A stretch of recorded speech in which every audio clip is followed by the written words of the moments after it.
What's up, YouTube? So today, or tonight, I want to talk about language learning and how to learn any language. In my case, I use this methodology that I'm about to go over to learn Japanese, which at this point I've gotten to a level where, again, caveat, I'm not fluent yet, I'm not able to output yet, but I'm at a level where I can feel, comfortable in using Japanese to, at least consume content. So I can watch Japanese YouTubers at least.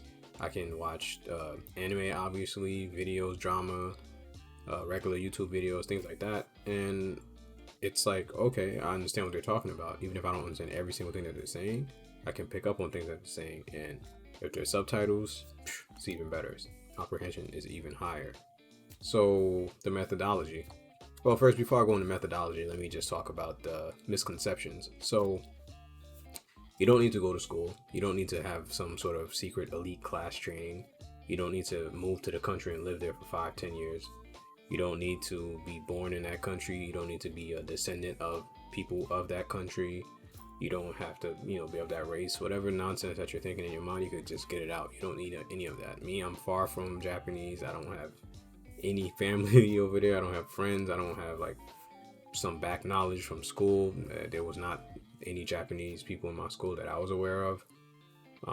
There was no like classes. I started learning it from scratch. Like it was nothing I knew, and I'm at the point now where I'm like, oh, I have actual Japanese, textbooks. This is just a little novel I have in my hand right now. It's kind of hard to see, it's a little novel, and I have my computer set in Japanese. Like my OS is in Japanese. My phone, I believe it's in Japanese, or I might have changed it. It should be in Japanese. And yeah, so the methodology. I used this method from this guy named Katsumoto. He had a popular blog a while ago, back like in the late mid 2000s or late one. I guess I don't even know what you would call that time period. I'd say the mid like 2010, but I guess it started like around 2008 or 9. I forgot. I don't remember exactly the timeline. But anyway, this guy is a Kenyan dude. He learned Japanese to fluency in 18 months. That was his story. And he has videos online, and he's pretty good. I've seen Japanese people react to his video and say his Japanese was very natural sounding, and he got to that level in 18 months without going to school, without moving to Japan. And it sounded like bullshit because most people say that's bullshit. You can't learn it like that, but he learned it entirely at home using immersion. So immersion, what is immersion? Immersion is basically where you just immerse yourself in that target language as much as possible. So if you watch TV, you watch TV in Japanese. If you listen to the radio, you listen to Japanese radio. If you browse the internet, you go to Japanese websites. You play video games, you play the games in Japanese. You read Japanese books.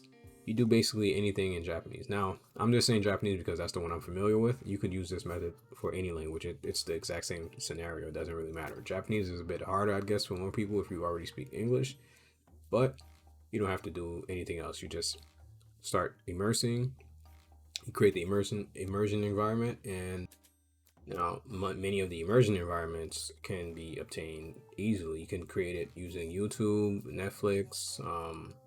You could download movies. You could stream them from the internet from different web providers that offer alternate audio languages for their content.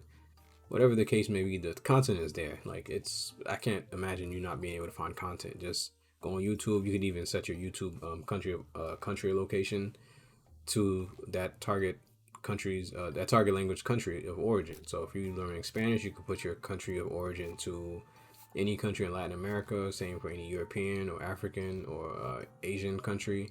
You do the same thing, and you'll get YouTube videos recommended in that language.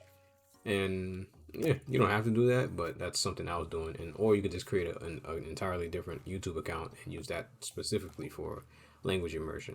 So why is immersion good? Well, think about it like this: if you're bilingual, right? If you're someone who was raised in a bilingual household where you were born in America but your parents are of a different background, you learned that second language, I'm pretty sure, without going to school. You didn't like sit there and take lessons, or you had to go to school to learn that language. You just learned it fluently. Like me, I was born in America. I was born and raised here, but my family is Haitian, so therefore Creole was spoken in my household every day. My parents didn't speak English; they only spoke Creole. So me, I only spoke Creole myself when I spoke to them.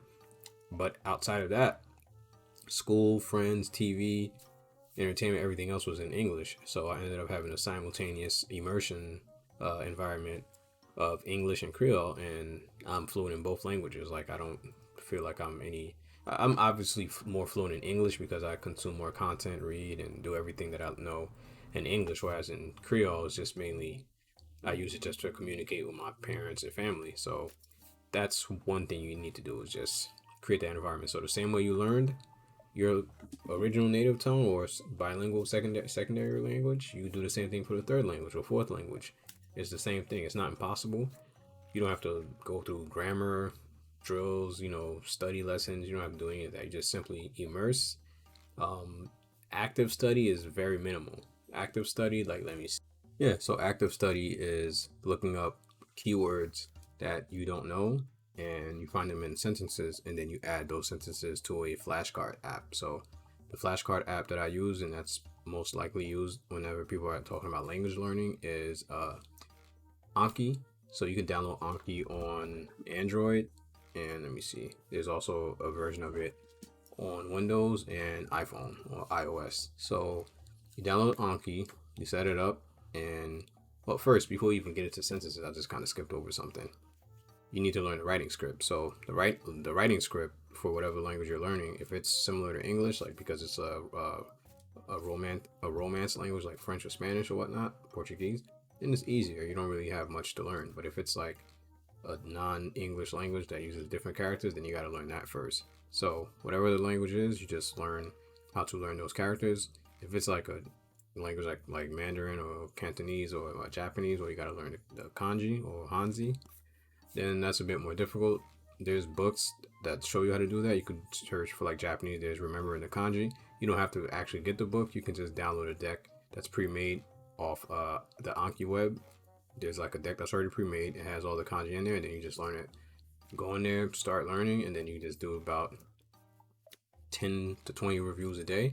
And each day, it just kind of shows you the card that you last learned. And if you score good, like you choose like you remembered it, you choose good. If you didn't remember it at all, you hit not good. I believe that's the option. I'll show you in a second. And then it just like pushes the card up. So the algorithm helps with retaining the information because if you learn it good, then it'll show you again the next day, and then maybe in 3 days, and then maybe in 5 days, and then in 8 days, things like that. And it just gets bigger and bigger. And then as you're adding cards, that deck eventually grows and it helps you retain a lot of that information. I use it a lot in the beginning. I don't quite use it as much because I've been just trying to read more, but it's still recommended in the beginning. You don't have to use it, but in the beginning, I recommend it.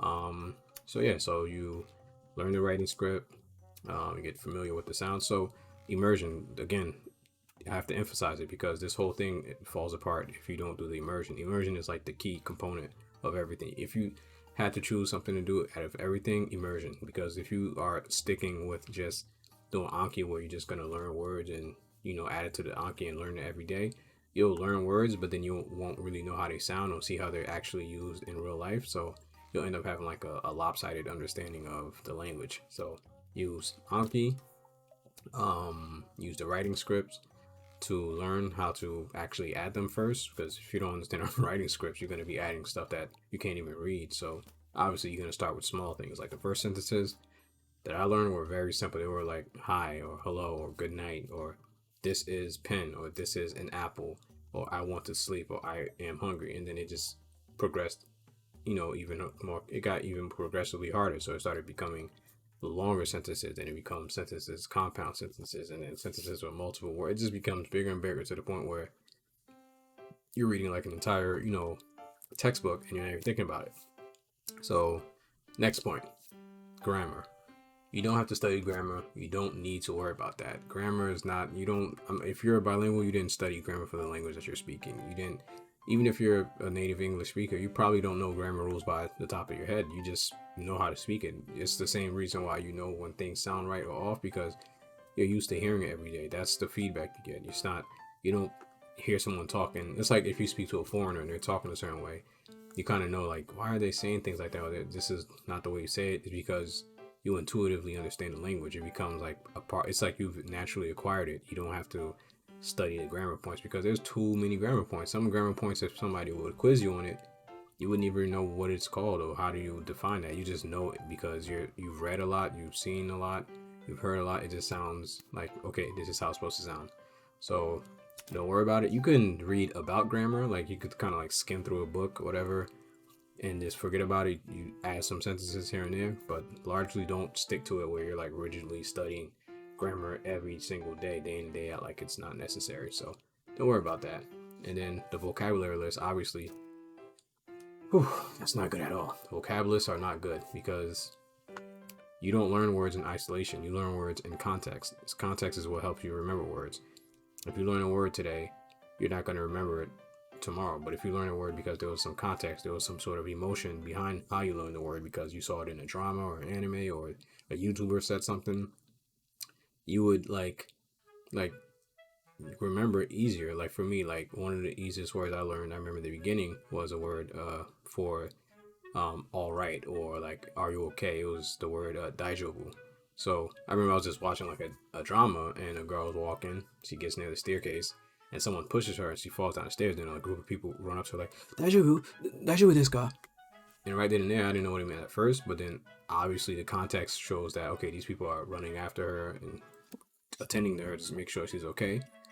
They keep saying that. Then I'll see it in another show and I'll see another anime, and then it's little different contexts. Not every single context is something as serious as someone getting injured. It could be someone that looks like they're mad, and another character comes in and like daiju, and then another person is, just again, you'll kind of get a feel for it, and you're like, oh, okay, I get what this means. Now, not every single word is going to be easily learned in that context. This is a bit more extreme, and these are like a bit more simplistic. These are like simple phrases that you could understand, but then over time you'll start to your knowledge will start to accumulate the more and more you do immersion and the more you adding cards to Anki, and that knowledge will eventually start to get to a point and culminate to where you can just understand like little words here and there to a sentence here and there to entire phrases to entire dialogues, and then next thing you know you're understanding the entire show. Like at first everything's gonna sound like gibberish, like you're not gonna understand anything you're hearing. You're gonna be like, what the hell are they talking about? It's just gonna sound like one or two words randomly you might understand, but everything is just gonna sound like complete trash. Like you're like, I don't understand nothing I'm saying. You're gonna feel demotivated. You're not gonna feel like watching it because you can't understand it. Which brings me to my next point: ambiguity. You're gonna have to be comfortable with ambiguity. Not understanding everything is normal. You're not gonna be able to understand everything. It's just like if you, I'm trying to think of an analogy, but it's like imagine if you were doing something and you saw like at first how complex it is. You see everything, you're like, oh my god, how am I going to learn how to do this because it's all these components. And you see these buttons. It's like imagine someone put you in a vehicle and it's a whole bunch of buttons you've never driven before. You don't know what this does, you don't know what that does. And you're trying to like understand every single thing. Like you got to start with the basics. All right, start the car. Okay, this is the steering wheel. This is how you hit the gas. This is how you stop. This is how you park. Eventually you're going to start learning more and more things to the point whereby now you know what this little light on the dashboard means, or what does this button do. And then eventually you'll come like, oh, now I know what that meant. Because if you don't even know how to drive, you don't know anything about a car, someone trying to tell you how the fuel system works is just a waste of time. Like you don't need to know that right now, and you don't really need to know about that.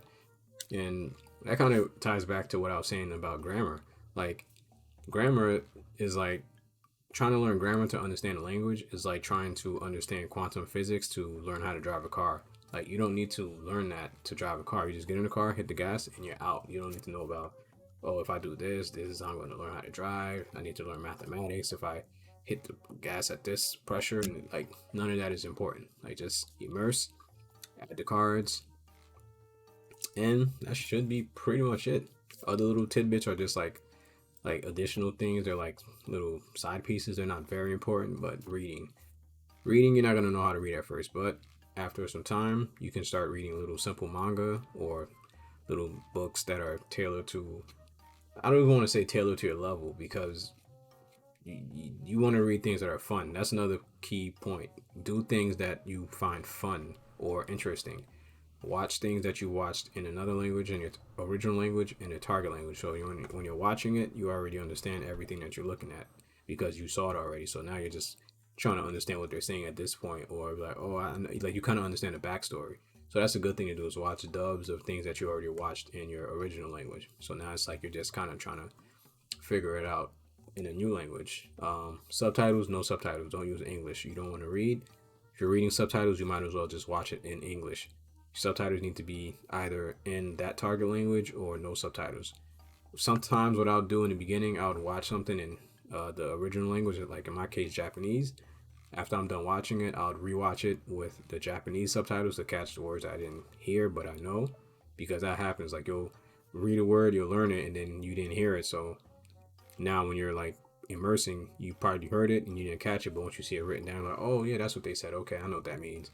And then sometimes I'll probably like put the English subtitles on to see what they were saying, but that's not. I wouldn't recommend that. Like if it once in a blue moon, okay, but don't get comfortable just putting subtitles on and just sitting there watching it day in and day out. It's not recommended. And writing. So writing, since we live in a digital age where everyone is communicating, on computers nowadays and phones, writing is not that important, but you can do it just to understand how to write this.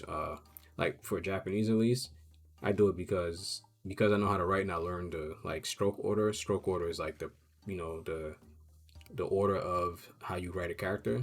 So because I did it like I did in the beginning, I used to write them down on this little graph book. Like it's gonna be hard to see, but all of these are different characters that I wrote. So you just basically you write them down. You learn the stroke orders. You get comfortable with writing. You don't need to do it because you're obviously not going to be writing like that, but it's good to have. But I wouldn't focus too much on it. You could do it later after you're kind of good, but you don't really need to do it. Um, my ability, I would say again, I'm at the point where I'm like, I feel like I'm at an intermediate advanced level. So like I understand the whole concept, I understand more intricacies of the language, but there are little things that I don't know, like because it's just like I feel like I haven't obtained enough vocabulary and I haven't done enough immersion to the point where I could just sit back and enjoy something without having to like look up things here and there. Now, for the most part, there are things I could just enjoy without looking up, but I notice I'm better at enjoying content that are like they have the written text below it. So like if I'm say watching something and there's Japanese subtitles, it's easier for me to understand because I can see the subtitles. I could pause and look at the subtitles. I could look up a word if I don't know it. If it's just raw, Japanese with no, subtitles, I'll understand it, but there might be words I miss that I know already. Then if it's like just raw text, then depending on the content, the level, it may be a bit more difficult. But I mean, if I look up things here and there, I'll understand and I'll get the gist of what's going on. But I may need to look it over a couple of times before I get to that point. When you're reading again, like I said, you don't want to be so obsessed with understanding every single thing. You need to be content with ambiguity because you're not going to understand everything right away. So just get comfortable with not understanding everything and do it. And again, you're not going to be, perfect overnight. You're going to suck. You're going to be trash. You're not going to understand everything. You're going to have days where you're going to be like, what the hell am I even doing this for? But hey, look at it like this. It's cool. If you enjoy the content, it's fun. If you're someone who's surrounded by people of that language, that speak that language, it'll be a cool thing. I wouldn't say it's a cool trick, but it's cool when you could go somewhere and you can understand what other people are saying. Like for me, at least, I know that feeling when it's like when I go outside and I hear people speaking, Creole, and like I understand it, so I could just jump in and be like, oh yo, so I got and start talking Creole. But if it's for another foreign language, then it's like even better. For me, it's funny because I didn't learn I learned this methodology after I had tried to learn Spanish years ago. I tried to learn Spanish because where I live, Spanish people are everywhere. Like I'm every single day I'm gonna see or at least run into people that speak Spanish from, Latin America. So Puerto Rico, Dominican Republic, Cuba, Mexico, El Salvador, Chile, whatever, Honduras. Everywhere I'm going, I'm running into Spanish speakers. So I'm like, why didn't I learn Spanish like that? But I may go back to it because Spanish is like a language where I do understand like the written text, but listening, it sounds real fast to me. But I feel like if I were to put the same effort I put into learning Japanese, I'll learn Spanish just as easily. So yeah, it's a real good thing. And I'll link the resources that I was talking about, Anki, the AJATT website by Katsumoto, and well, I completely skipped over something. I'm ending the video and shit. I didn't even show what I was talking about. Anki. So where is Anki? Let me open it up. So I'm gonna just demonstrate what Anki is like. So, all right, let me just put that over here. All right, so Anki. So when you first install it, you'll see deck. So these are the decks I've created. So I have a Japanese deck. I have a lazy kanji. That's a type of deck for learning the kanji. So let's just go to Japanese. So for example, you click on it, you click study now. So you'll see this is just like a front. This card is kind of messed up, but this is like the front text. And most likely this text right here should have been invisible, but for some reason it's showing. I gotta fix that. Let's just go on to the next one.